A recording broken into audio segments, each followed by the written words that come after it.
out later. But here we go. It's at the bottom of page 2. We are interior Miles Morales' apartment bedroom. It says Miles Morales draws a homemade street art name tag at his desk, headphones on, singing along to a song he's too young for, Sunflower, but he doesn't quite know the words yet. So there we go. Do we want to read the whole scene, or are we just doing the little intro? Yeah, the whole scene, it counts as the introduction, right? Like what we see, what we don't see. Okay, then you could be Jefferson. Great. A photo of a younger Miles with his parents and his Uncle Aaron visible in the background. Miles, time for school. Miles. Miles whips off his headphones. Yeah? Are you finished packing for school? Yeah, just ironing my last shirt. Reveals his empty bag. He is not packed. He's been avoiding it. Vamos, chacho. He flies around the room, tossing various items into the suitcase, throwing on a blue uniform jacket, the camera catching other childhood details. Come on, you grown men now. Let's show these teachers that. Let's go. Miles. And there we go. So what we learn from this little intro is he has a loving, supporting family that's really pushing on him to kind of do his chores and get his shit together and get out the door. And he's kind of living in his own little dream world. Yeah. We also learn a little bit about like his style. He's working on a homemade street art name tag, which if you're familiar with, this is Into the Spider-Verse. If you're familiar with Miles Morales and kind of the aesthetic that he goes for, his Spider-Man costume ends up being like a much more like streetwear version of the traditional Spider-Man leotard. So, you know, it's kind of setting up that this is his style, which is actually going to be something that plays into who he is as a character later. And if I'm remembering everything right, because it's been a while since I've seen this now, his parents really pushing him to succeed is a big part of his story. That his parents really want him to succeed, and like kind of like pressure from his parents and his family that kind of drive him to think that his uncle is the coolest, when really his uncle, spoiler, is a bad dude. Yeah. I also think it's always important to look at what is the first detail we know about him. And it is he's listening to the song and he doesn't know the words yet. And I think, you know, that's a piece of information that, you know, they don't give us a lot. And a lot of these introductions shouldn't give us a lot. So if you introduce a piece of information, it should feel important later, you know, like this is kind of his song in the movie. And it represents kind of him in his day-to-day home life. It's his jam, right? And he connects it with his uncle later on. And I don't remember if he does learn the words later on, but you know, he's too young for the song. He just likes the vibe. Yeah. Yeah. I think, and it's also, so this is one sentence technically. I think that they could have broken it into 2 and it would have been fine. But if you're not looking at the script, his little character blurb only takes up 3 lines on the page, which is right in line with like the kind of fast-paced reading that is, first off, just like a good reading experience, but also matches the pace of this genre and this medium. Like it's a very fast-paced thing. You don't necessarily want massive blocks of text. That's not what this story feels like. And I've got some examples later on that are massive blocks of text. We got some interesting stuff. But yeah, if you have anything else to say on, I mean, again, this is like also, you know, mainstream animated $100 million tentpole film screenwriting, right? So like it has to telegraph in absolute clarity and absolute simplicity, because 4-quadrant family animated films need to, there's no room for ambiguity. There's very little room for irony. This is the kid, this is his family. And that's not a bad thing. I mean, like it's like there's a function here that, you know, you can't give us too much. You need to give us what is important and absolutely nothing else. Yeah, exactly. And so like this whole thing is like none of this is wasted space. Like we have the dad and we already see his personality in his first line where he's yelling after Miles, and the last time he like is in all caps, Miles. And that represents his whole the whole movie is about his relationship with his dad, right? Yeah. And you could say that this little snapshot, this interaction is the whole, it represents the emotional conflict of the whole movie. He's there lying down, kind of vibing, and his dad is pushing him and he's ignoring it, right? Yeah. Like right there, that's the movie, or part of the emotional life of the movie. And they show it. It's a little cliche. It's a little on the nose. It's a little pointed, but like it works and it is what it is. Yeah. All right. Let's check So out let's one of go yours. May December, which is Mhm. a film that came out I think last year. Yep. Little controversial, very good. I would go to page 2. All right. Yes, and Is it this one?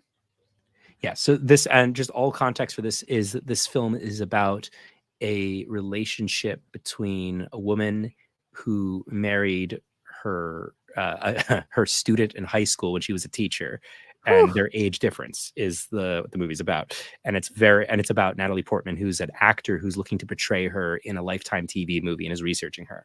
So just Whew. side note, there's a lot of stuff in this movie, so that's Be upsetting. warned. So be warned. But this scene is not capturing any of that. So I'm going to go to exterior, Asherton U house, backyard, Tybee Island, day. A slightly hazy sky canopies the lush, overgrown backyard on this island community, just outside Savannah. A dock extends out to the marshy waters. There's a striped awning off a raised porch. Potted flowers cheer up the sense of open skies and marshy limits. Zhou Yu, 36, tends to the fire of a formidable grill. He's handsome, but with a melancholy, like a despondent aristocrat in a Dutch painting. It feels hazy, but hot. Interior, Asherton U house, kitchen day. Joe walks inside and heads to the fridge. He gives his wife, Grace Atherton U, 59, a kiss on the cheek on his way. Grace is small but alert like a sparrow with a delicate glow. She floats about her sunlit kitchen, spreading whipped cream on cakes and slicing strawberries. With her is Rhonda, 60s, who's filling up deviled eggs with a piping bag. She has a ceramicist's energy, layered linen clothes, colorful glasses. Anyway, goes on to a Yeah. long scene about that. But I just want to talk about the language. This is a style that I think is very spec friendly in general, of like you give, the character the age, and instead of going too much into physical description, give us a vibe, right? Yeah. And with using very like a great visual image. Like I love describing him like a despondent aristocrat in a Dutch painting. That's That is great. so specific. It's so perfect. It gives you energy. And Gracie is alert like a sparrow with a delicate glow. She floats about the sunlit kitchen, spreading whipped cream on cakes and slicing strawberries, right? Like you can tell like this is a very up, insecure person with, small but alert like a sparrow. No, people don't describe, the first thing to describe your character as alert, and then they're floating about the kitchen, like mom energy, but like dangerous. Anxious. Like it seems very anxious. Yeah. And I love the Rhonda description, which she has a ceramicist's energy with a little bit of paper, physical description too, like layered linen clothes, colorful glasses, right? Like, these are just great descriptions.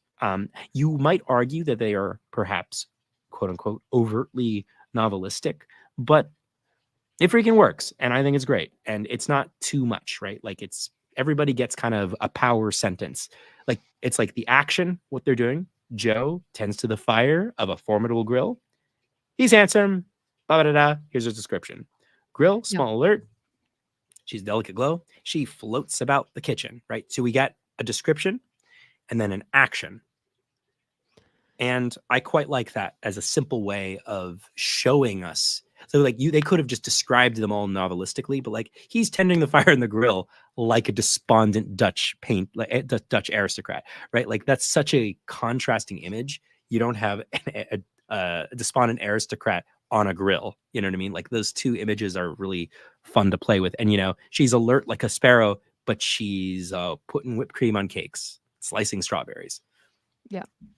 No, I think the thing that I would say about this, that when you were saying like maybe it's a little bit too novelistic, the thing that I think we would tend to see in first drafts from writers, oh, Adam went away. But the thing that we would usually see in first drafts from writers is basically like when we say novelistic, it would be similar to this, where you have like this description is in there, but a lot of times what we would see in the spec is this times 4 or like this times 3.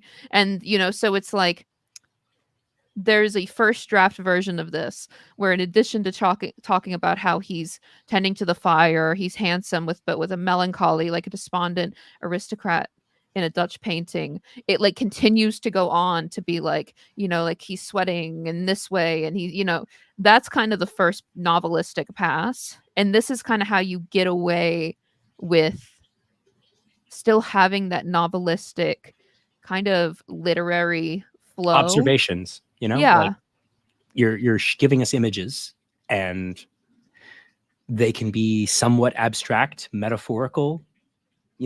It's I think there's more wiggle room than people give credit for. I mean, if you actually read these Oscar-winning scripts, you realize that if you're directing your movie, it doesn't matter. And so many of these scripts are not this script. This was a spec actually that succeeded. I was at a talk back with the writer, and they had a whole story. It's the classic fairy tale story of the spec got to Natalie Portman and she liked it, right? But like most scripts that break rules, they break the rules because Todd Fields can do whatever the hell he wants to do. He can write it all in, iambic pentameter, and if you can get away with that, you can get away with that. But we have to parse down to spec conventions and be a little tasteful with our novelistic descriptions. So speaking of that, let's check out another one of mine that I picked, which is Marriage Story, which is by Noah Baumbach. But this is going to be written and directed by him, so he can get away with a little. But he's one of the good ones in that sense. Like he behaves. Generally, but I was kind of surprised by this. So, great. So this is honestly, I think that we should just read this first page. Great. So you can be Charlie. I'll do scene description of the other characters. So, all right. Black. Oh, do you want to be Charlie? Oh, sorry. What I love about Nicole. Interior, theater, Manhattan, day. Nicole, early 30s, appears out of the dark. She makes people feel comfortable about embarrassing things. We remain close on her face and shadow. She's very still and very serious. She really listens when someone is talking. Exterior, Flatbush Avenue, Park Slope, Brooklyn, day. Her coming out of a subway. A young, funny ASPCA solicitor stops her. Hey, you look like you care about animals. Sometimes she listens too much for too long. She's a good citizen. The kid launches into his pitch. She listens intently and starts writing down her phone number. She always knows the right thing to do when it comes to difficult family shit. Interior, Charlie and Nicole's apartment, day. Charlie is sulking. A hand holds out a phone. Just call him. No. Call him. No. Call him. He reluctantly grabs the phone. I get stuck in my ways, and she knows when to push me, when to leave me alone. There we go. So this one's a really interesting one because first off, it breaks some conventions like screenwriting rules. For example, like always capitalizing your characters when they first appear. If you're just listening, you can't obviously hear if it's caps or not, but we don't have caps here. The only kind of conventional thing that is included is an age range, which is I found really interesting. But instead, it's sort of like Noah Baumbach, put the job of a normal scene description on this character's VO, which is very interesting. Like we don't get anything about her from the scene description. All we get is Nicole, early 30s, appears out of the dark. And then for him, we get Charlie is sulking. That is it. Those are our descriptions for them when we first meet them. And Which, that's what's important too. Like, yeah, I mean, I like it. I think it works. it does. It does. It's interesting though, because it's certainly not conventional. And I wonder how it would be handled in a spec. I mean, I think that It would just be a little cleaned up, and Nicole would be probably. capped. And honestly, I think there's a time and a place for the May December type description. There's a time and a place for just saying Nicole early 30s. Yeah. You know, And I think that this would never work like that if we didn't have this very like evocative voiceover from Charlie over top. That's like really well, getting to the root of like who she is. that or the scene is very immediate and something's happening that's Oh showing yeah. us who they are, right? Like I've seen, like there are a lot of scripts that are just like, here's the age, this is the character, but but it makes up for it. We're like, we get a sense of their vibe from how they talk, right? Like for May December, I think that's a very nonverbal scene where not a lot is happening. Yeah. So we really do need to get a sense of. So what's their vibe? He could be just Joe on the grill, you Yeah. know. That's true. If you did May December with this kind of a character introduction, it would create a very different vibe because nothing was happening yet. So, we kind Yeah. of created in the May December, we kind of created this feeling of like one of those like hot, slow days. That's what it felt like reading that to me. But then this one has a little bit of a melancholy feeling, but also like a snappiness to it that's interesting. So I'm gonna read something. Let's do Tar next. That Yeah. is extremely unconventional. And the director did write this, but this also was nominated for a screenwriting Oscar. So Holy this is jeez. official. Kind of goes to show. So, Overture. Hildetor Guditatir, I'm sorry, at full tilt. Horned voices cut to the tick-tock of a metronome, punctuating credits filling a single black frame, one after the other, side by side, like players seated on a cramped stage, cold open. On a smartphone displaying the face of Lydia Tarr, 49, asleep on the calfskin headrest of a G550. Someone TikTok texting snide back and forth comments about her over the phone, plain Wi-Fi. Her face awake now. Somewhere else, focused on something in the middle distance, her posture and expression as steady as a statue, eyes neutral, almost empty. But this center will not hold. Tick tock, tick tock, tick. The metronome abruptly stops. They arrive in twos, followed by the rest, whispers.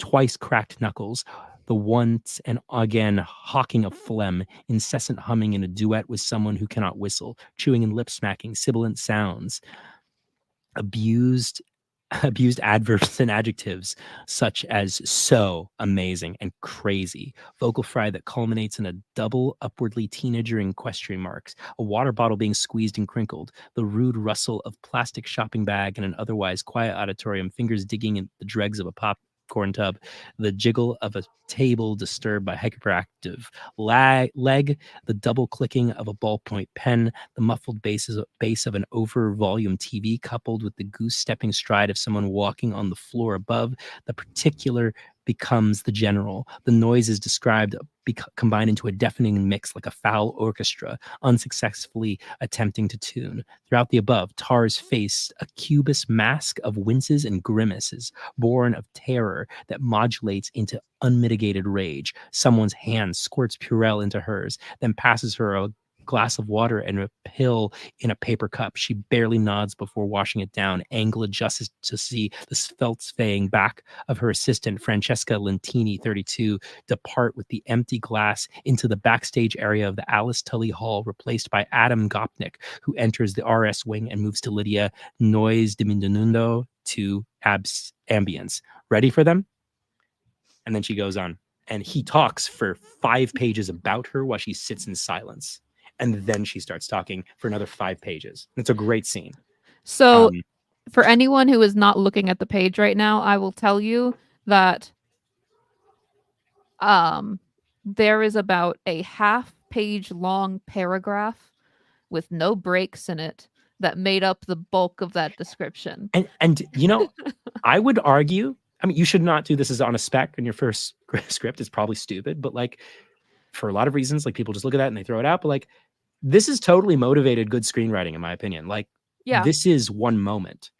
It's an anxious feedback loop of sound and details that shows how she kind of absorbs information. Maybe that's helpful for me because I saw the movie and I saw it was executed too. But like, this is, you know, it's not novelistic, and I mean, it's novelistic in the sense of it's extremely oversharing detail of like moment to moment reality. But you could say like this is shown and heard on camera. These are Yeah. all details we see and hear from her. It's just the guy who It looked directed it, and he could do it. He got away with it. Yeah, when we opened up this page, my initial reaction was, "Oh my god, holy crap." Like it's like a mountain of text, but it does read really well. It's sort of like he was describing one of those experimental films like where you're just like cutting between different sounds and things, Yep. but he was telling every single shot rather than like the spec version of this, I guess, is like, we cut between different annoying noises, crinkling in a bag, popcorn, blah, blah, blah, blah, blah. Like, we make it shorter, and then we cut to where the characters come in at the end, like when someone's handing her pills. And so you'd make it just like 2 short paragraphs would be like the spec way to approach it. It's kind of interesting because, when you write specs, it's not necessarily that you have to write like the parameters on you are to convince someone that you know what you're doing. But that doesn't necessarily mean that doing something different is bad screenwriting by any means. Like, you'd be hard pressed to get people to read your script if this was your first page as a spec. Like, just trying to send it out to random people, it'd be a challenge. But it's really good screenwriting. It's a interesting game we play, writing spec scripts. And it's so much of it is subjective. And at the end of the day, like, so much of what we do to get read doesn't contribute to making better movies. Mm-hmm.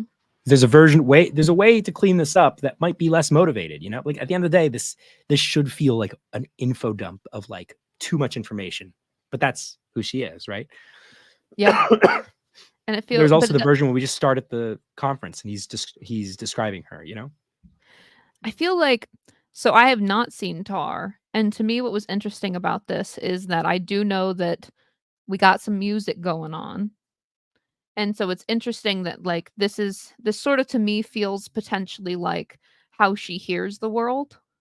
Like that if she's someone who cares this deeply about music, I don't know if this is true, but if she's someone who cares this deeply about music, then this might be the way that she kind of like perceives sound. And so it's a very interesting, like soundscapey way to get into her head.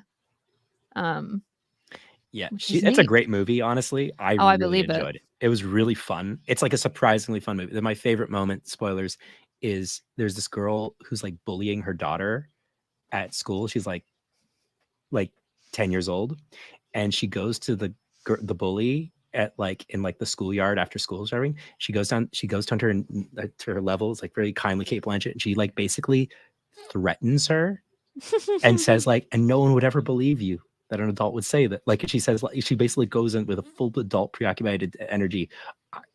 I'm gonna mess you up, 10-year-old girl, and you don't even want that to happen, and no one will ever believe you. And then she walks away. That is so brutal.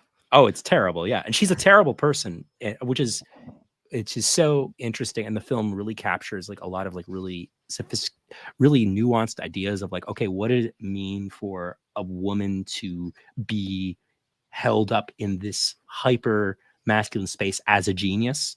What type of person thrives in that situation? And how is her internalized misogyny towards like how she venerates the masters and how she perceives people and how she perceives her own legacy and how she is as a conductor. It's like a really interesting movie. Highly recommend. That's cool. All right, let's check out another one. So this one's kind of interesting because it's a satire. Not quite. Well, yeah, it is satire, but it's all yeah. There it is on the cover. I was about to say, is it? But it's positioned as a It is anti-hate 100%. satire. Yes. Yeah, it has some real emotion in it, and but it's by Taika Waititi. And be warned that this is about a young Nazi boy whose imaginary friend is Hitler. So that is a theme that is being played with here. So just as a quick heads up. All right. So I will read this little introduction here. Great. So this is interior JoJo's house morning. We open with quick detail shots of a young boy dressing. A brown shirt buttoned, badges pinned, belt tightened, neck kerchief tied, socks pulled up, hair combed, shoes clicked together at the heels. One foot stomps down hard on the floor. He is dressed. We pull to a close up, coming face to face with our hero, Johannes Betzler, Jojo, a cute 10-year-old boy. The room is covered with Nazi posters and other paraphernalia, including pictures of Adolf Hitler. You guessed it, he's a little Nazi. So I'm going to stop there, I think. Yeah, that's fine. but I love the itinerary, like the little to-do list, like the checklist. Yeah.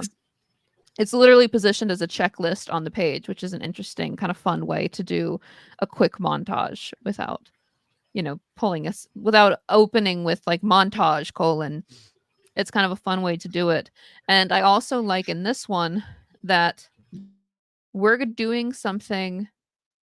So Taika knows that we're doing something controversial here. He knows that we're taking a risk here. And so the moment that we pull out and we realize that he is surrounded by Nazi posters, including pictures of freaking Hitler, we have this one sort of more subjective, first to second person line where the writer is communicating directly to the reader, which is, you guessed it, he's a little Nazi, which is a way of saying, like, it's a way of helping us to more quickly understand the point of view on this kind of controversial thing that Taika's doing.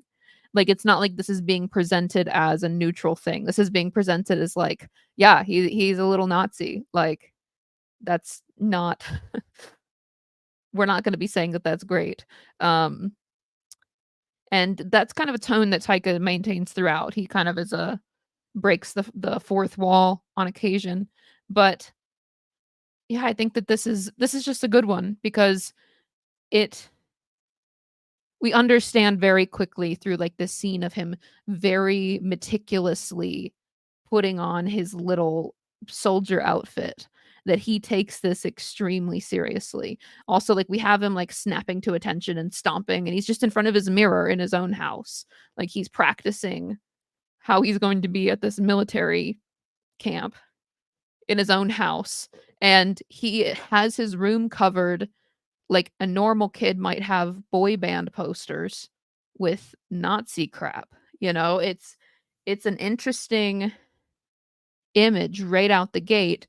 The only description we get of him specifically is just that he's a cute 10-year-old boy. The other stuff is just kind of like what's happening, like what he's doing and what's happening around him. This is a very good script. It's actually one of the ones that we take a peek at it in writing the feature because it is good. So, yeah. Highly recommend writing the feature if anybody hasn't taken it, is interested in learning about screenwriting. Little plug there. There you go. The next one, let's do The Fabelmans. Alrighty. This is the like Steven Spielberg yes, life story. Life story, yeah. I'll do this really quickly. You want to be Sammy? Sure. And I can be, and I'll be. This is a long scene. You just do the first page. Yeah. Well, there's I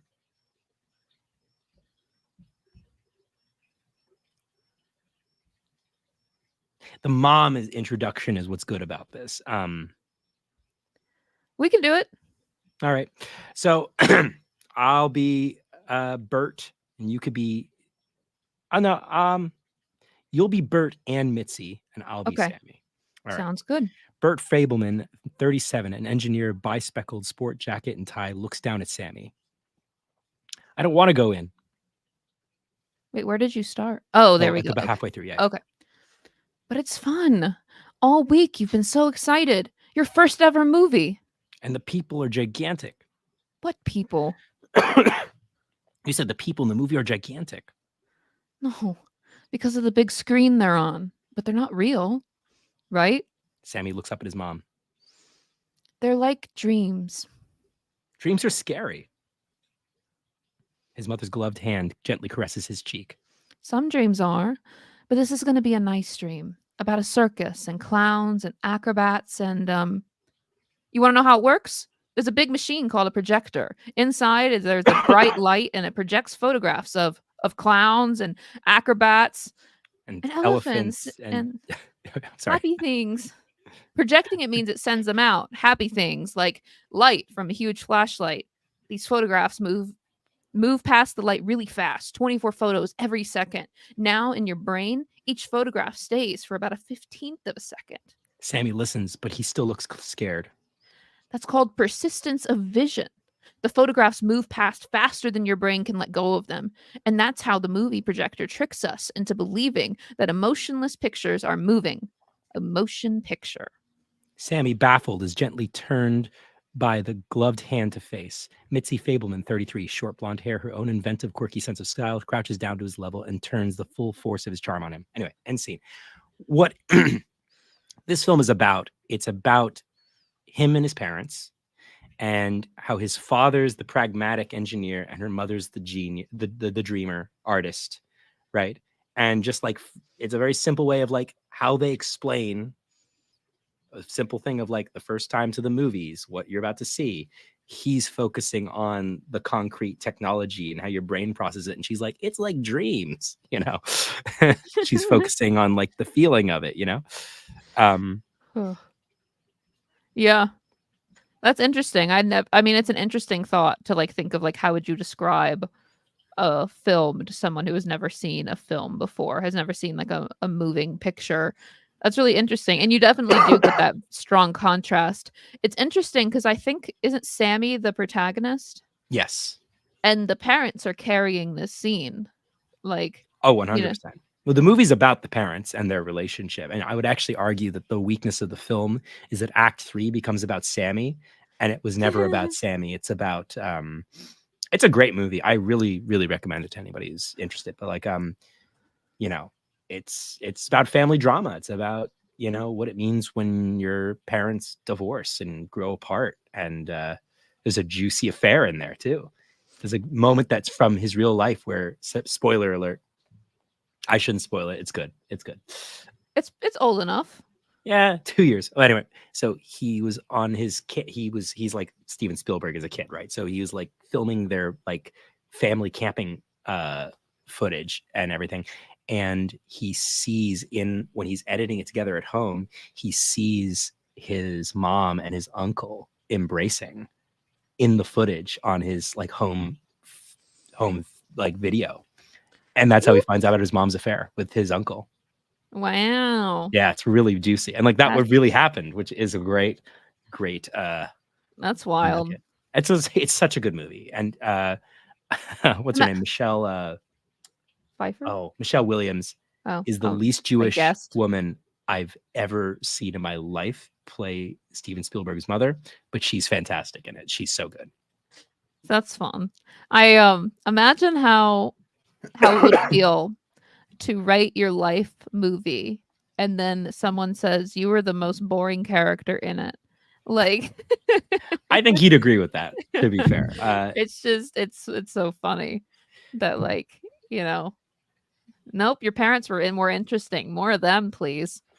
Just Brutal. But it's a good juicy story. Yeah. And yeah, anyway, my overall takeaway from all of this is, I mean, this is what's good, Tony Kushner co-wrote this with Steven Spielberg, and he's obviously like a legendary writer and stuff, and this is very traditionally written in the way that Tar is not, for example. But like looking at all of these, it's all about clarity of experience for the reader.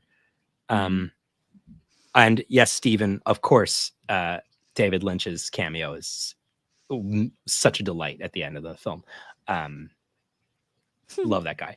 But yeah, all of these scripts, they focus on, you're introducing your character, your protagonist to the world, what's important, and depending on the scene, how much detail or how little detail do we need to have a sense of what's going on. With May December, it's a more stationary, subtext heavy scene. We probably want a little bit of information about what's the vibe of these people. Yeah. And in a scene like what's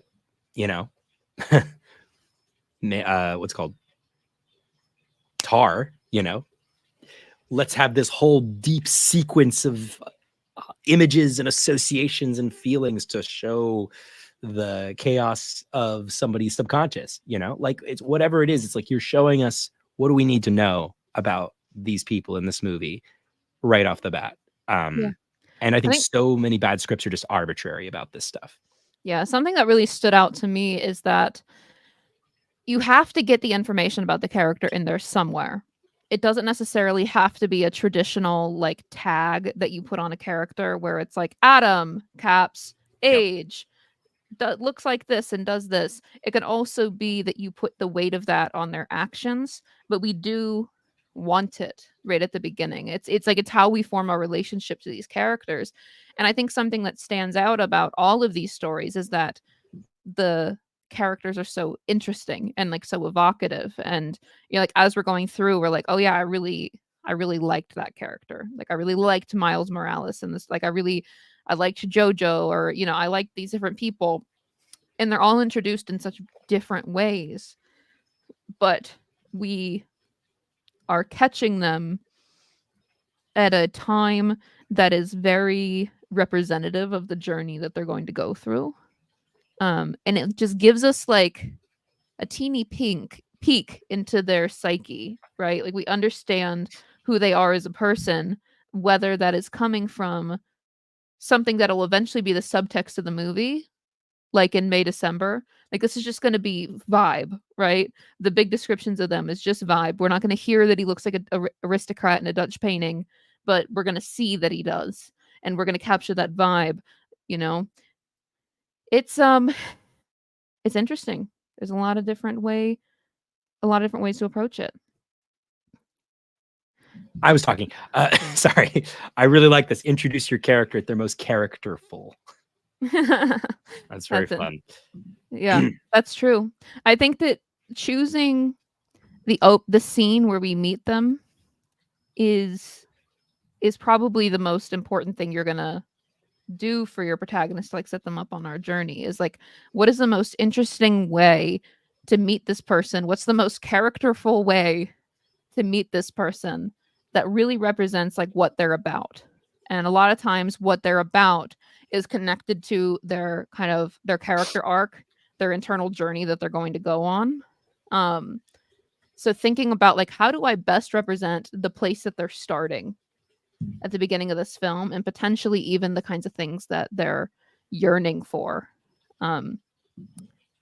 It can be a really fun way to kind of get into it. And then I still love, like, I am such a fan of the like snippy traditional tag, no matter what. I love it.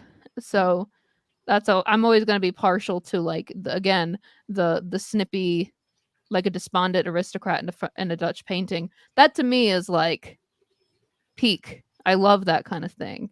But there's definitely different ways to go about it. Well, on that note, thanks so much, everybody, for joining us, and have good writing this weekend if you are writing. Yeah, you should try to write some this weekend. Have a good one, everybody.